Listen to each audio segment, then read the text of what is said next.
कुठे जायचं म्हटलं की फुल मेकअप करायचा येतो कंटाळा. पण म्हटलं स्वतःसाठी थोडंसं रेडी व्हायला हवं ना, म्हणून आज करते मी माझा अगदी सिंपल मिनिमल मेकअप. सगळ्यात आधी थोडं स्किन केअर, कारण मेकअप कितीही कमी असला तरी स्किन हायड्रेट असणं खूप महत्वाचं आहे. थोडंसं ब्लश ही माझी फेवरेट स्टेप आहे. ब्लश लावले की लगेच वाटतं वाह, काय चेहऱ्यावर रौनक आली आहे. सो सेम ब्लश मी माझ्या डोळ्यांनाही लावून घेतला आहे ॲज अ आयशॅडो म्हणून.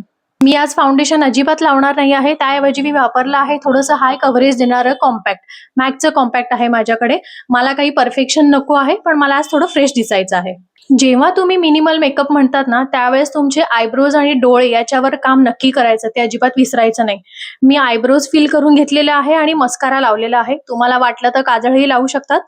आणि लिपस्टिकमध्ये मी जरा डार्क रंगाची लिपस्टिक लावली आहे, कारण तुम्ही जर मिनिमल मेकअप करत असाल तर डार्क रंगाच्या लिपस्टिकमुळे तुमचा चेहरा छान पॉपअप होतो. आणि हो, मेकअप मिनिमल आहे, पण कॉन्फिडन्स मात्र फुल ऑन आहे. तुमचा एव्हरीडे मेकअप किती मिनिटाचा असतो ते मला कमेंटमध्ये नक्की सांगा.